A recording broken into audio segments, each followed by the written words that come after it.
Oi, gente! A gente vai continuar vendo o conteúdo de semelhança de triângulo. Eu trouxe pra gente um problema de sinuca.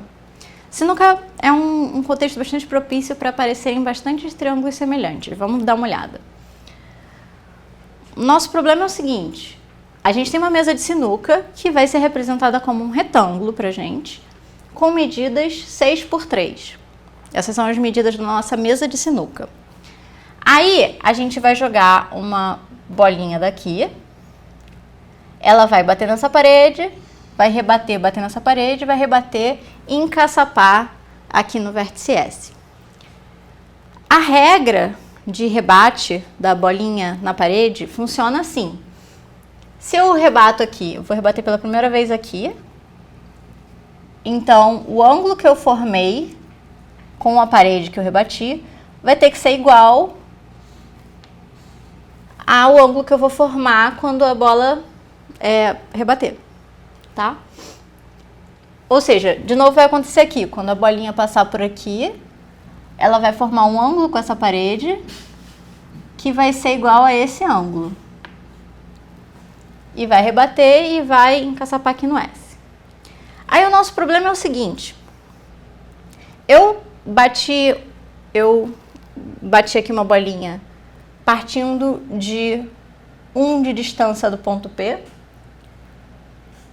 E eu bati pela primeira vez no lado PQ. Aí eu quero descobrir quanto que vale essa distância do P para a primeira vez que eu rebati a bola na parede. Ou seja, eu joguei a bola a essa distância do P, a uma distância 1, e eu quero saber quanto é que vale X, que é a distância do P para a primeira vez que ela rebateu. Ok? Só sabendo que as medidas da mesa, 6 por 3, e que isso aqui é um jogo de sinuca, tá?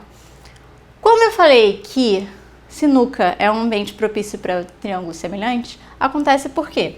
Porque aqui, por exemplo, a gente tem dois triângulos, esse e esse, que vão ser semelhantes. Porque o que vai acontecer? Aqui a gente tem um retângulo, então esses ângulos são de 90 graus, certo? Esse ângulo aqui também vai ser de 90 graus, né? Todos esses cantos do retângulo são 90 graus. E aí, esse ângulo é igual a esse ângulo simplesmente por causa da regra da sinuca. E o que mais? Esse terceiro ângulo vai ter que ser igual para a gente completar 180 graus, certo?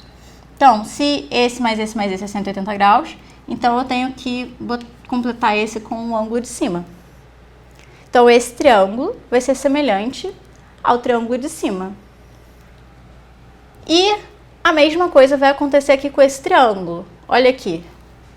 Ele tem um 90 graus aqui, tem um ângulo igual. O terceiro ângulo vai ter que ser igual para completar 180 direitinho. Então aqui a gente tem 3 triângulos que são semelhantes entre si. Como que a gente vai usar então a semelhança? A gente vai usar a proporção que a gente conhece, a gente sabe que a proporção de lados entre eles vai ser igual. Então, por exemplo, repara que aqui esses triângulos retângulos, eles são semelhantes, mas os lados que a gente conhece um pouco sobre são os catetos. Então, as hipotenusas meio que não vão importar muito nesse caso, né? Mas o que vai acontecer é que a razão entre os catetos vai ser sempre a mesma. Então, nesse primeiro aqui, por exemplo, essa razão x para 1 é a razão entre esse lado oposto ao ângulo com traço sobre o lado oposto ao ângulo feito com duas curvinhas. E eu vou ter que fazer isso para os 3 triângulos, vai valer para os 3 triângulos. Eu também vou saber que esse valor sobre esse valor, que eu vou agora dar nomes, tá? Eu vou chamar de y e z.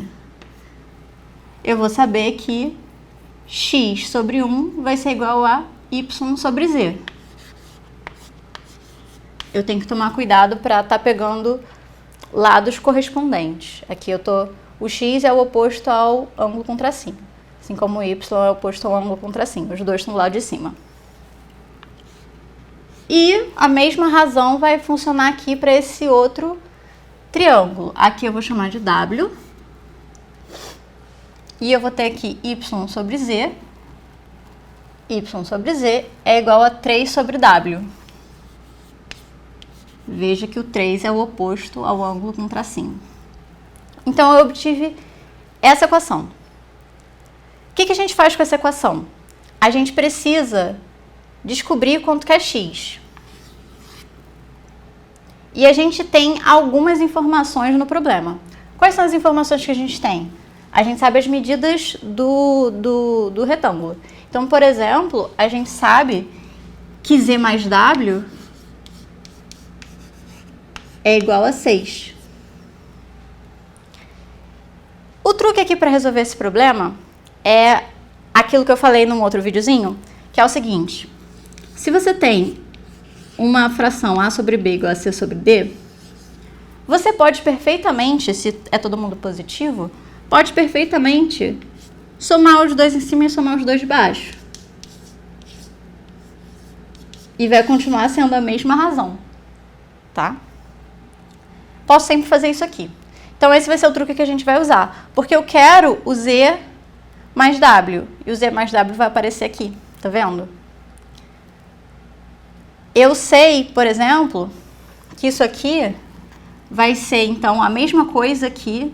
Aí eu vou somar essas duas, tá? Y mais 3 sobre z mais w. Só que quanto é que é z mais w? É 6. Né? E agora? Agora eu tenho outra fração que ainda não me deu o que é o x, né? O x vai ser y mais 3 sobre z mais w. Só que qual é a outra informação que eu tenho? Como é um retângulo, eu também tenho uma informação sobre o x mais y, né? Então, o que eu posso fazer é somar de novo esse com esse para ter um x mais y aqui. Então, eu vou ter o quê? Quando eu somar em cima e embaixo, eu vou ter x mais y mais 3 sobre 6 mais 1. Tá? E quanto é que ficou? Isso fica x mais y mais 3. Ah, eu esqueci de botar aqui. X mais y mais 3 fica 6. E embaixo ficou z mais w mais 1, ficou 6 mais 1, 7. Então, quanto é que é x? X vai ser essa razão aqui, 6 sobre 7. Que eu já tenho aqui x sobre 1 igual a 6 sobre 7. E é assim que a gente resolve esse probleminha.